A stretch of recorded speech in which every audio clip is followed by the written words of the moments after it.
Hello and welcome to another episode of the Dibbly Dobblers Cricket Podcast. What's so funny? I really don't know. We're going to keep rolling with this, though. You're always moaning that I take more than one take, so I went proper serious. You did, and that was what caught me, because you weren't serious about 3 seconds beforehand. What can I say? I'm like an actor. Skills, mate. Just skills that pay the bills. They didn't pay any bills. There's no bill paying going on from this podcast at all. I'm not sure there's anyone listening or especially watching. Gary listens. Gary, what a lad, Gary. Yeah. Superstar. Indeed. The views on the YouTube channel aren't supreme. So, no, they're me. And me going back. What did we say on that again? We'll get there. Get there, mate. When we get some big superstar in, it'll be all good. Indeed, yeah. We'll be like Glenrothes Cricket Club and just be like, we've got Srisanth coming in, boys. Get the PR on the go. Let's do it. Reach out to Srisanth's representatives. I know, the BCCI would come in and be like, no, sorry, mate. Putting an objection in them. Well, anyway, we've done it again. We've not said who we are. So I am your host, Callum. And as always, I'm joined by my secondary host, stroke producer, stroke director, stroke dinner lady. You've not done that one yet. Yeah. Stroke whatever. Just anything. Yeah. Roadie. Did you not put my name at the end of it yet, though? No, I'm just thinking of more things to add. And it's Andrew, for those of you who don't know. Yeah. See, but you're laughing. You caused the names to not be included this time. I know, but I did put them up on the screen because I'm a professional producer. Well, so there you go. At least you're doing something right. Yeah, so the YouTube so one thing in this podcast has gone right. It's more successful than normal. Excellent. Yeah, anyway, what's coming up tonight or today or tonight. Whatever? Tonight on the Dibbly Dobblers Podcast. So I think to start off with, seeing as we are Scottish cricket fans, we felt it appropriate this week to speak about something Scotland, even though we're in January, which is quite surprising. I know, January cricket in Scotland, it's usually inside. I know. Oh, we're talking about the indoors. Well, Ken won one, lost one. It wasn't, not that. Nah, it wasn't great this week, was it? It wasn't. It was... we were battling out for who was the worst bowler. My first over was hilarious in how bad it was. I think I bowled 3 balls that bounced twice. Oh, at least you got away with some of them as well. I got a wicket from one of them. Batsman was fuming. So would I be. It was hilarious. You were fuming for all sorts of other reasons, but we'll not go into that on this podcast. Anyway, yes, Scottish teams. So we've got some Scottish representative teams in action over the next few weeks. Tournament play, yes. Indeed. So we'll start with the under-19 men's side, who are out in the Caribbean for the 50-over World Cup, the under-19s World Cup. Under-19. So they were drafted in as a replacement for New Zealand, who weren't allowed to travel due to restrictions. So, kind of got a bit of good luck, but, you just have to take these chances. Yeah, I mean, there was obviously the disappointment of the qualifying campaign, which we spoke about at the time. Yeah. Started off well in it, if memory serves correctly, and then it was sort of the crunch game with Ireland where it just all went to pot. Yeah, and that's ultimately... I mean, I suppose that's kind of where Scotland and Ireland's under-19s are at, that they're kind of head-to-head. It's pretty much... the way current qualifying seems to work, it's going to be a shootout between Scotland and Ireland. Yeah.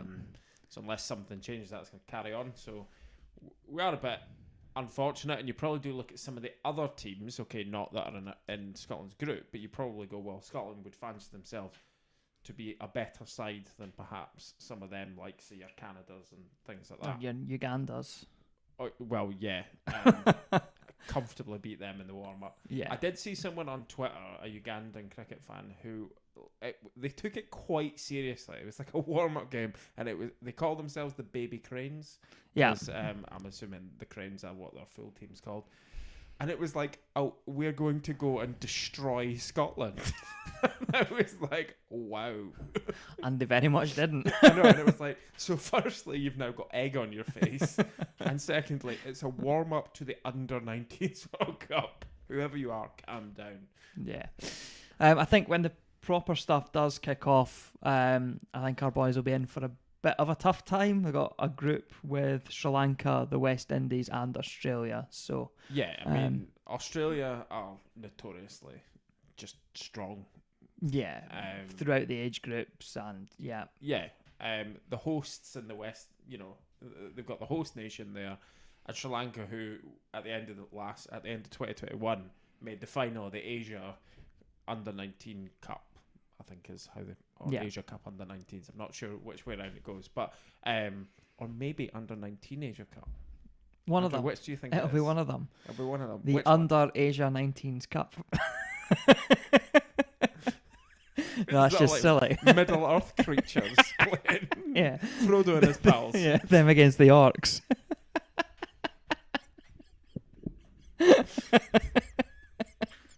Oh dear. Screw a boat or a hobbit, you'd be like bouncing it over their head all the time. No ball, every ball. Bowled a Just half. feel like bowling to me. Bowled a half volley. That's one for the over pal. Oh dear. So anyway, but yeah, so I think Scotland are probably going to be in for a tough time. I think in reality, it's they're not. Probably going to lose 3 games, but it's an experience for those boys to go out and experience the tournament, experience those conditions, and have that time together as a squad as well. So hopefully they can take because I think learnings from it. I think to touch on like we said about Sri Lanka in the Under-19 Asia Cup, like they've got the Asia Cup, which certainly in the Under-19 variation of it, there's 8 teams. So there's the 5 full nations, and then Kuwait, UAE, and Nepal were also playing it. Right. Yeah. So you've got associates who, they've only played 3 games, but they've played 3 games against top standard opposition. To be honest, that's something that Scotland don't seem to have. We see games of Scotland against like Durham Academy or maybe some of the other, northern counties academies, and I think that's something for the under-19s that seems to be a bit lacking for Scotland, is that we don't seem to be playing against the better. I tried to have a look back and certainly went back a few years. I can't see the last time that Scotland under-19s played England under-19s. Yeah, which you would think, particularly age group, surely they could organise a one-day game most years. Well, because England had a Tri-Nation tournament, but an Ireland academy were invited, but Bangladesh were the third, and you sort of almost go, well, Asia are managing to put on an 8-team tournament. You're not telling me that in Europe we can't have, Scotland, Ireland, England, and the Netherlands. Yeah. Who are, England are obviously well ahead of the other 3, but the other 3 have generally been a similar level over the years. So it seems, that maybe seems to a pointer that could be good, and it's maybe something that England could. I mean, to be honest, even if England put in an under-19s A team, like they would probably still be quite competitive and something quite good for these other nations. Yeah, definitely. Because I think we have a bit of a reliance on. There's been a number of Scottish under-19 players go to Durham. Seems to has got good ties with Scotland certainly in recent years. Tom McIntosh in the current squad, he's playing down at Durham. But it seems to be a bit of a reliance on almost counties providing our younger players' development, and you kind of think it's obviously not easy because you need to get England to agree to play these games, but maybe it'd be good to see if Cricket Scotland can try and develop these sort of ties at an earlier level, because if you're not playing early on, it's hard to then step up. Yeah, definitely. Definitely be worthwhile them having a more sort of full-on schedule for the 19s that maybe isn't in place at the moment. Yeah. So if you can put that down as a point, action plan for you to get in touch with Cricket Scotland. Is that right? Good. Get onto them. Yeah. Get onto them. I'll note that down. Cheers. Invisible ink you got there. And so that sums up where the 19s are at. Hopefully, they go well and can maybe spring a surprise, but it's going to be a tough campaign for them. There's no pressure though either. Absolutely, Everyone expects them to lose, so whatever positives they have, or are a positive. Yeah, So exactly. they're in Yeah. a good position in that front at least. Yeah. So on to our ladies team. Indeed. So they're out in Malaysia, playing the Commonwealth Games T20 qualifier, I believe is what it's called. Yep. I'm not going to go through all the options of how that could be. Commonwealth T20 Games qualifier. Jesus Christ. It's too many words. Go old school, call it 2020 rather than T20. Oh my God. All right, Alan Stanford, Camden. So they are up against Bangladesh, Kenya, Malaysia, and Sri Lanka. Yep. For one spot at the Commonwealth Games, which take place in Birmingham in the summer. Yep. And you're going, I believe, aren't you? I am, and I am going to see whoever qualifies in this tournament play England. So I'm trying to hope that Scotland are going to qualify, and I've booked the England-Scotland game. But if not, I'm sure it'll still be good. But so I think there should be a bit more positivity about this one than what we've got against for the younger guys. It's an interesting one when you look at it. There's obviously 3 Asian teams in there. All the games are happening on the one ground. Certainly, I'm assuming it will be, a couple of days on one wicket, a couple of days on another wicket. I would think so. To what we saw in the European. What's the is it a round robin? Yeah. So it's one group of 5, and top of the group goes through. There's no finals or anything like that. So Bangladesh have got a reasonable bowling attack and spin bowlers. So you kind of fancy that they're probably going to be probably the most dangerous team with the ball, especially in the conditions. Sri Lanka, they've got. I'm going to have to look at our first name because Sri Lankan first names are not notoriously the most easily pronounced for us Brits. It's Atapatu. That's annoying. Chamari Atapatu. So she's probably the big. Well, I was going to say she's the biggest batsman there, but we'll come on to that. But biggest batter there, Callum. Oh, batter. Yeah, I mean certainly not batsman, but yeah, whatever. So yes, now you've thrown me off. So Sri Lanka are probably a little bit more of a threat with the bat, perhaps. Yep. But we have Catherine Bryce. And our sister's not bad either. Well, no, I mean, I think looking at the rankings, Atapatu is the only player at the tournament. She sits between the 2 Bryce sisters. Yeah. And that's it. And actually, when you then go down the list, it's quite a long way before you start getting to other players that are involved in this tournament. I think the big problem, from a batting standpoint, Scotland, they're in a territory that it's not the most suited to their batting or what they're used to playing in. Absolutely. Although Lamanka was god awful, so. And I mean, they came out of that well, so. So that's true, but I think it's with the ball is perhaps we've kind of got sort of medium pacers, and we're not going to slag off a medium pacer. Love a dibbly dobbler, but I reckon on a Malaysian pitch that's going to get a fair amount of usage. I'm not sure that's going to be the most suited bowling. So I think, unfortunately, that's maybe where we could see. Yeah, where the conditions go against us in that one. But it's a squad that go into high on confidence after their performance in the global qualifiers in Spain at the back end of last year. Yep.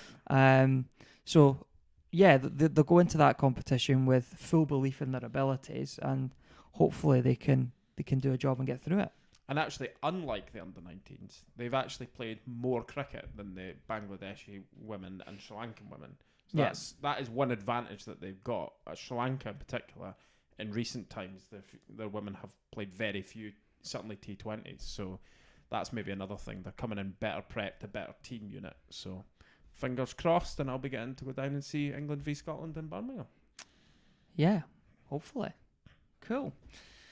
Right, so, best of luck to both of the Scotland teams in action over the next few weeks. And we will move on. Obviously, a common fixture in our chats at the moment is the Ashes. We're not going to go into very much detail at all. England are rubbish. This Summed week. it up. Yeah. Although, well done, Johnny Bairstow. Well done, Johnny Bairstow, on an outstanding ton, particularly after picking up that injury. Yep. Josh Butler's away home, which Excellent. no one can complain about. And Usman Khawaja, what a test match for Australia he had.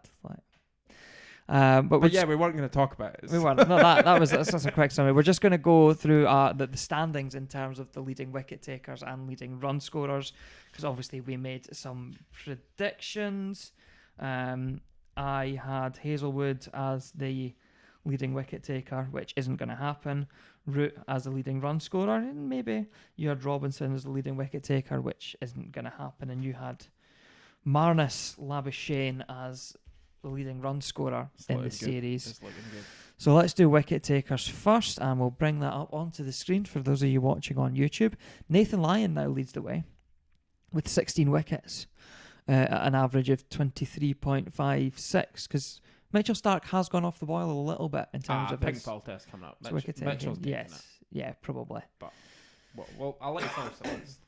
I suppose the impressive entry in the top five. The top five are all Australian bowlers. You've got Lyon, Starc, Boland, Cummins, and Green. Boland's obviously only played 2 test matches. Yep.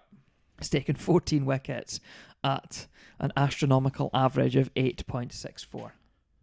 I'm still not convinced he's that good, but anyway, time will tell. Yeah, but I mean, he doesn't need to be. Whatever he's doing is working. Yeah, he's bowling to England. Yeah, but at the same time, Mitchell Starc is good, Pat Cummins is good, and they're both averaging around about 3 times as much as him. Yeah, I know, but I still can't help. I'm not saying he's a bad bowler. Don't get me wrong. I'm not saying he's a bad bowler. You know, 1 test match, fair enough. You go, well, it's luck. A second, less so. But I do think there is a large element of when you've got 4 other guys applying serious amounts of pressure, it helps.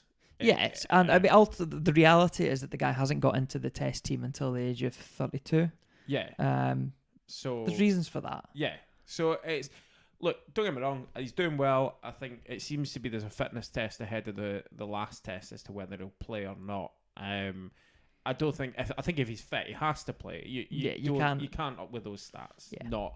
But do I think in the Ashes series in England we will see Scott Boland there? Not a chance.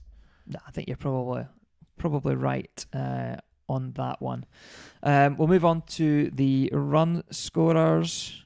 Usman Khawaja, after one test match, vaults into the top 5. He's got 238 runs at an average of 238. Travis Head missed the last test, but he's still there. 248 at 62. Dave Warner 273 at 45.5. Top 3 are fairly close actually, because he's only 4 runs behind Joe Root, who's got 277 at an average of 34.62. So it must be pointed out that he has had a lot more innings to bat than the Australian guys. Yeah. A lot more pressure on his shoulders, though. You'd also argue. Yes. He could do with stopping getting caught in the slips. I mean, the wafting outside off stump, but it's a bit village. Yeah, so. And it seems to be a common trait at the moment. He does have village on the back of his bat, though, does he not? Or is that Ben Stokes or someone? One of them does. He may well do. And then leading the way is Callum's pick, Marnus Labuschagne, who's got 286 runs at an average of 47.66. But it's not had the greatest last couple of test matches. Started off well. He's the worst appealer in the world. I mean, did you see the one he appealed for from like cover? And he's like missed everything. Everyone else is walking back to the mat, and Marnus is up getting it laldy. So, no, I didn't see that one, but I have noticed one of the Australian guys that are on BT's commentary. Every time there is a mention of a review, it's don't ask Marnus. He thinks everything's out. Oh, absolutely. He's like a kid in a toy shop when he's playing cricket. But could you imagine Marnus Labuschagne and Stuart Broad being the DRS sort of think tank in a team? What, with Shane Watson while he's batting? You'd never have any reviews left. All reviews gone in the first over. Yeah. No, I think probably an advantage for Marnus is we're going back to the pink ball test. In quite, it's not quite British conditions, but it's probably well, it's the furthest south you're going to get in Australia. And yeah, so it's probably he's obviously scored a lot of runs in England. So yeah, I'd be surprised if he just fades away. Yeah, it just kind of worries me for England because you kind of got, Marnus having a quiet time of it, and then all of a sudden Khawaja just comes steaming in. Steve Smith still is yet to really have a big innings. He's averaging the least of the Australian batsmen with an awful average of 36 or something. Yeah, I mean that's second best player in the English team or something. Yeah. So yeah, it'll be an interesting one at Hobart, and I think the thing that's interesting from the point of view of who's going to finish top of these charts, it's still all to play for. Yes, it is. Anyone not even in the top 5. Someone else could come in and have a big test, and nobody's got that many. There's not somebody who's got like 500 runs in the series. Yeah. I mean, realistically, probably Joe Root was the only one likely to do that due to the nature of the fact that Australia just haven't had to bat very often. But I suppose if Joe Root had done that, maybe they would have had to bat more. But so what's your predictions for, we're at end of test 4, heading into test 5. I'm sticking with my guy. I think Joe Root is in the last test. I think he's going to get... I just said Root. You weren't sticking with Hazelwood. No, we're on the subject of batsmen. So, I'm going to stick with Root to finish with the leading run scorer. I think he's going to get this monkey off his back in this last test and finally get that ton in Australia. I hope so for him, because he's had to endure a lot. Poor team and things. So it'd be good to see. I'm going to stick with Marnus, but what about with the ball? What Hazelwood is gone. Yeah, so. I think if Boland is fit, I think he's going to. I don't know. Something about me thinks that something about the way he's bowling as well is going to suit the pink ball too, and he seems to have a hold over the English batsman at the moment. Yeah, there is that psychological thing, but I think the other person who's got that psychological thing is Mitchell Starc. He's just so good. So and there's only one wicket between the two of them in the standings. So I'm gonna go Starc, even though I had Cummins, but I had Cummins as Australia's leading with taking a Robinson, which I suppose it could still happen, but it'd have to be a hell of a. He'd probably have to take about 15 wickets. Well, what's he on, 9? He's on 9, so he's 6 behind the leader, and then 5 behind Starc and 4 behind Boland. So you feel like if England are going to rip through, it's probably going to more be Jimmy Anderson or a Stuart Broad, who you would assume will both be playing. You would hope so, but this is England, so. So it's realistically it's Jimmy's last test in Australia. Yeah, it might well be Broad. He might make another series, but it might well be Broad's last test in Australia as well. You've got to let them play. But well, I mean, it's not like you got anything to lose. Yeah. But yeah, so never know. Not going to make any predictions because it's likely to be an Australian win. But hey ho, we will see how they finish up and how our predictions come to pass. Yes. So last thing, kind of on our agenda today, and I think it's actually quite an interesting discussion. There was a tweet from the PCB Chairman, Ramiz Raja, yesterday. He has suggested basically that Pakistan, India, England, and Australia play a Quad Nation T20 series every year. Yep. And host it on a rotational basis. He's also suggesting that the revenue from this series isn't just split between these 4 nations, but is distributed out to the rest of the nations as well. Yep. And another point to note is that the ICC said they've not had any notification of these thoughts at the moment. Yeah, it seems to be he's this idea, whether it's come from him or it's, from the PCB themselves. This just seems to be like, let's drop this tweet and see where it goes. Yeah. As I suppose is the whole thing with Twitter now. Yeah, I think he does say in it, we're taking this to the ICC. It hasn't said we've taken it. It says we are going to take it. But it's maybe just, if we get a lot of public opinion when we take it to the ICC, behind it, when we take it to the ICC, it strengthens our argument. You've kind of done your sort of market study. Yeah, and you just put the pressure on them as well. Yeah. I suppose the interesting thing about it is that you have the big three there. Yep. Now, the big three are not in India and then Australia and England. They're not necessarily on the pitch, the big three. In India and Australia, and with the white ball, England get to be as well. But yeah. So, at the end of the big three is all about the power and the money and everything like that.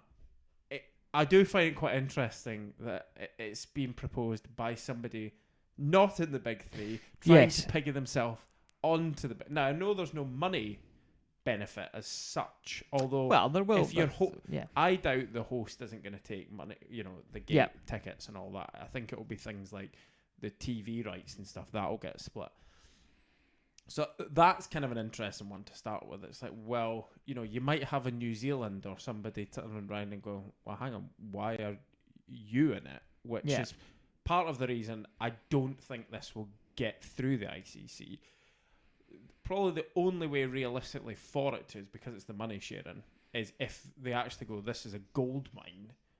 Yeah. I don't believe it is a gold mine. One of the things Raja's come out, and I can't remember if it was in that tweet or if it was a following tweet, he said part of the reason he's suggesting it is because he feels that the cricket fan has become quite fatigued with international T20 cricket, and he felt that this could sort of stoke the fire. Yeah. I actually think, if anything, this just adds to the fatigue of T20 cricket. I'm not sure it actually... It's going to reignite people's passion for T20 cricket. Yeah.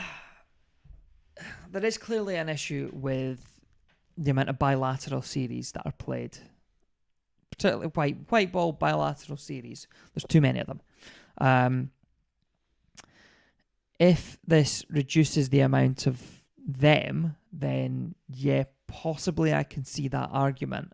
What would concern me, though, is the impact that has on the other nations. Yeah. Because, yes, you might be saying that, look, we're going to share this revenue with you guys, but you're taking away...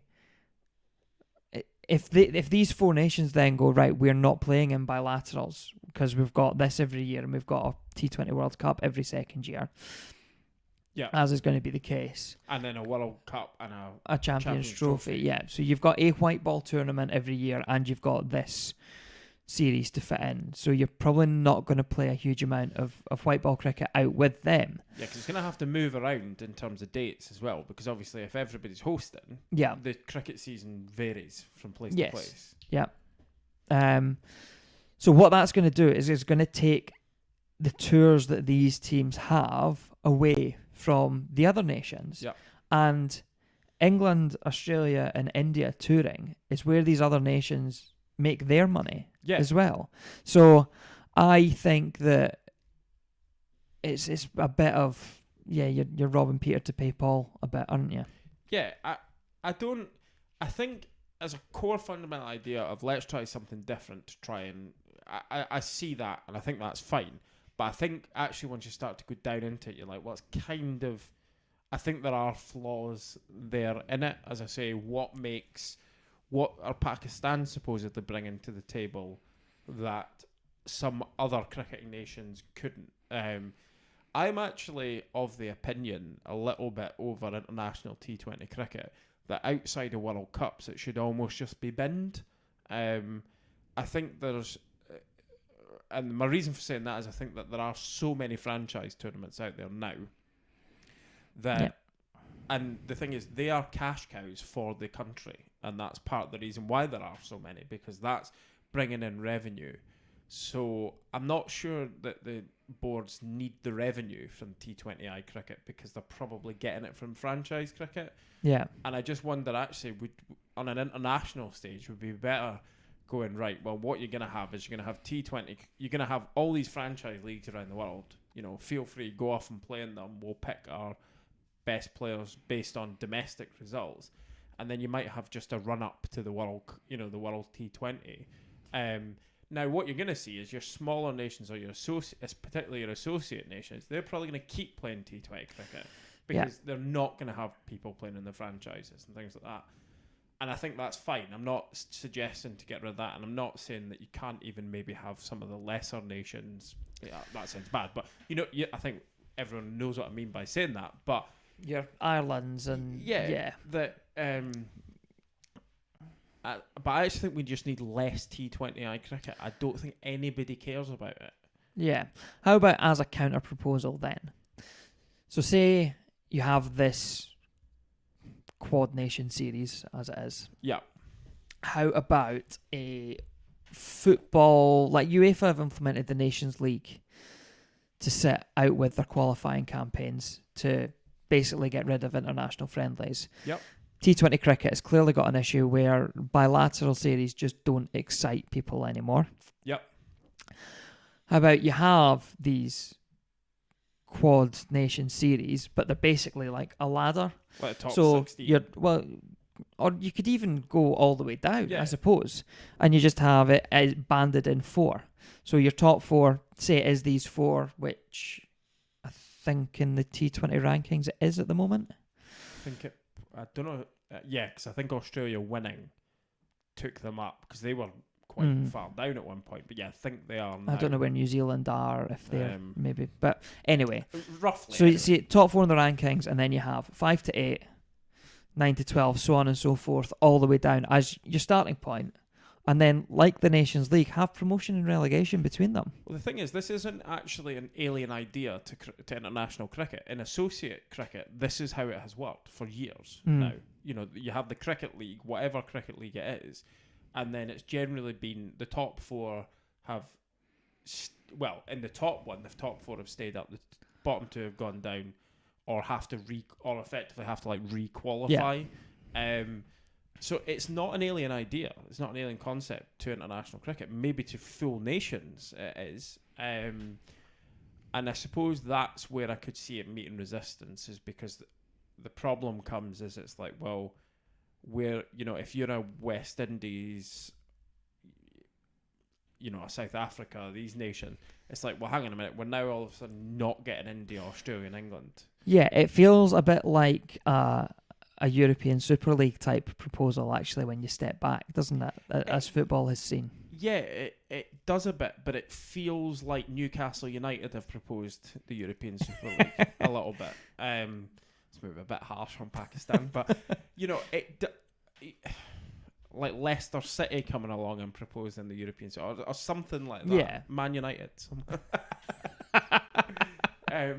But it just. One, I don't get why Pakistan think that they are deserving to be the 4th nation, to be honest.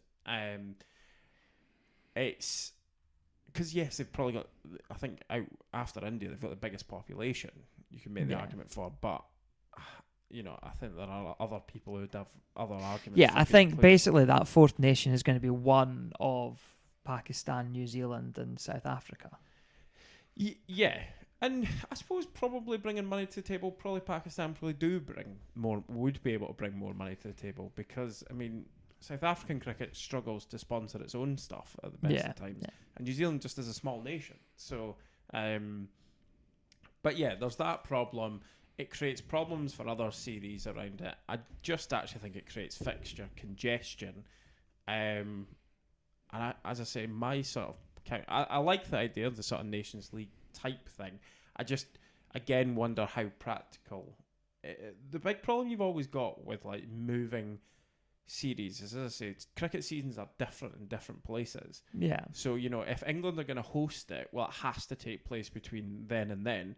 So you could have like, if you say they're Group A or Group 1 or whatever, and then you've got Group 2, which has been held in Sri Lanka. Well, that's a completely, these. But if it is just done annually, then as long as it's completed between the 1st of January and the 31st of December, what does it matter what time of the year potentially these little ones happen? Potentially end up with some countries that don't play for like the best part of 2 years. Yeah, you could, but I mean, I think that's if ultimately the bilateral series are going to disappear more. Yeah. Then that's the way it's going to go anyway. It's not an issue for the top ones because their guys are still playing in franchise leagues. The associate nations are still going to play each other out with it. Yeah. So I don't feel that that's a huge issue. Yeah, I mean, I think I would rather something like that than these sort of meaningless 1 or 2 games, because we have still seen a lot of the time in these COVID times, it's the T20s that have dropped. Yeah. Because I think there is a slight acknowledgement of there appears to be less meaning to them, to people. But yeah, I just think we need less cricket. So I'm certainly not in favour of adding this tournament into the current schedule. Yeah. You have to restructure the entire schedule to bring this kind of thing in. I think we're reaching a point with the current schedule anyway where that's going to happen at some point in the next few years. I think it is going to have to be torn up for it to thrive. And I guess the ICC's announcement of the tournaments and the tournament structure for the next decade, 20 years, whatever it is they've announced. Because they've is the start of that. They binned that the white ball league thing that they were trying, or the 1 day league thing that they were trying to do, which would have relied on bilateral series. So yeah, I think they've maybe acknowledged that they're not winning that battle. Yeah. Because the big three also are aware that they make the money, but they also turn around and go, yeah, but we also want the other ones of the big three to come and play here. So yeah, because that's when they make the massive money. Yeah. That's when the test grounds sell out. So well, exactly. So on the surface of it, it's a decent enough idea. It's good to see that somebody, certainly what I've seen from Ramiz Raja in his time since taking over his chair, he obviously is somebody who's thinking about how to grow the game, and that's good to see. But I'm not sure this is the winner, to be honest. Yeah, I think there's something there that they can maybe grow on. Yeah, but it's probably going to end up with Pakistan not being guaranteed. Like, great idea, Ramiz. Yeah, you're not involved, but that's a nice idea. Yeah, cheers for the heads up. As long as they just don't end up playing some stupid quad series in the UAE or something, because cricket there is just dull as dishwater. The pitches are dead. It's Ditchwater. Dishwater. Ditchwater. Ditchwater. Dull as ditchwater. Yeah. What's ditchwater? It's water in a ditch. I thought it was dishwater. No, it's I ditchwater. thought it was like when it went. Well, there we go. Today is a school day. I'm Googling this. It's ditchwater. Fill time. Anyway, right. I'm filling time by bringing this to an end because I think, we are. Dull as dishwater. Yeah, that's. It says here. That's It's what wrong. It's saying is. It's ditchwater is the. Originally, it was in the 1700s. It was dull as ditchwater, but in the 1900s, it changed to dishwater. Sorry that I am living, just anyway on this half of. On that note, I think that brings us to an end. Sorry if it's been dull as ditchwater. reach out to us on Twitter at DibDobPod. Like and subscribe on the YouTube channel and on your favoured up there, down there podcast channel. Subscribe is here. I think there's another video suggestion just over there. Probably as I point at it. Probably not going to be us. No, it will be. I'll point to another. Oh, excellent. It goes to another one of our videos. So yeah. As I said, Twitter at DibDobPod, like, share, comment, subscribe, all that sort of stuff. And we will speak to you again next week for a review of the Ashes series. Absolutely. It's going to be brutal. Fasten up. The inner Bob Willis is coming out. Bye. Bye.